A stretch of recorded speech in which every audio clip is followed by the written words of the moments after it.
Gandang umaga, hapon o gabi sa inyo mga kababayan, mga kaklase, at higit sa lahat ang guro na nanonood ngayon. Ngayon narito upang maghatid ng balita tungkol sa napapanahong teknolohiya. Itatawag nating Metaverse. Kung ito nga ba ay ang ating tinatawag na realidad ngayon o isa lamang ilusyon na nakakasira sa tawag nating tayo. Kung kayo ay aking tatanungin,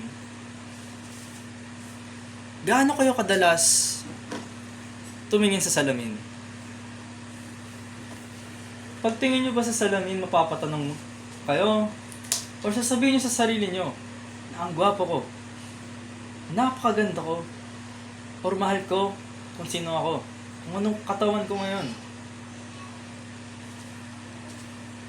Malamang hindi nyo masabi. Well, totoo naman, may mga taong gusto nila na sinasabi sa sarili nila upang mapataas ang kanilang motivation. Pero sa mga taong nakaranas ng depresyon, o anxiety, or self-doubt, malamang galit sila sa sarili nila. Tunay talagang nakakainggit ang mga tao may confidence. Pero sa aming mga wala, mahirap. Hindi namin masabi sa amin na gusto ko sa sarili ko. Nasabihin ng utak ko, ayoko sa'yo. Kaya, madalas, nasa mundo kami ng online world. Video games, virtual reality. Doon kami nananatili. Sapagkat dito, malaya kami kung ano gusto namin gawin. Malaya kami kung maging sino ang gusto namin. Ngayon, kung pag-uusapan natin ng Metaverse, ang Metaverse ay tinatawag nating mundo sa loob ng online world or internet. Ginawa ito upang ang mga tao mula sa iba't ibang lugar, kahit malayo man yan, ay pwede kayong magkaroon ng interaksyon. Mapagsalita, mapag-bonding, gamit ang mga tinatawag nating avatar or character. Pero, dahil nga sa online world ito, ay malaya tayo gawin kung anong gusto natin gawin. At dahil malaya tayong gawin kung anong gusto natin, may mga taong nananatili na sa mundong ito. Kadalasan, kumakain sila, naka-VR. Kadalasan, matutulog sila, naka-VR. And almost every hour in their lives, lagi silang naka-VR or online game. Kasi malayo sila sa gulo.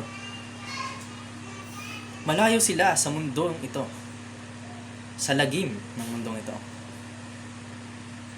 Well, hindi natin sila masisisi sapagkat oo nga naman, napakaraming assignments, napakaraming ingay, napakaraming gulo. Higit sa lahat, ang dami mga taong nagsasabi ng kung ano-ano tungkol sa atin ang hindi natin nalalaman.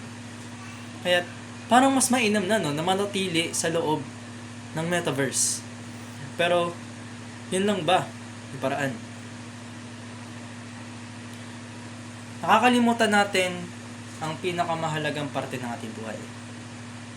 Pamilya, kaibigan, at lahat ng bagay na bumubuo sa kung sino tayo.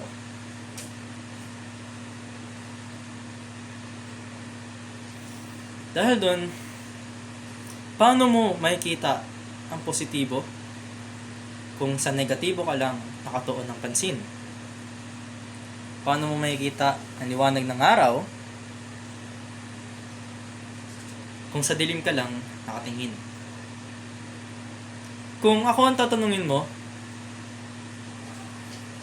oo, ilusyon or panganib ito sa ating pagkakakilanlan bilang tao. Nakakalimutan natin ang ating pamilya, kaibigan, at sa mga bagay na bumubuo kung sino tayo. Or nakakalimutan din natin kung sino tayo. Kasi nga, sobrang tagal na nating nanatili sa Metaverse, nakakalimutan natin kung sino tayo. Ginanap na natin ang karakter na ito.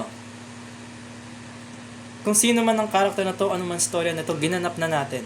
Kahit hindi naman tayo iyon. Kaya, yun, isa siyang panganib sa atin. Panganib siya. At yun lamang, maraming salamat sa pakikinig. Palissimo, Bupa.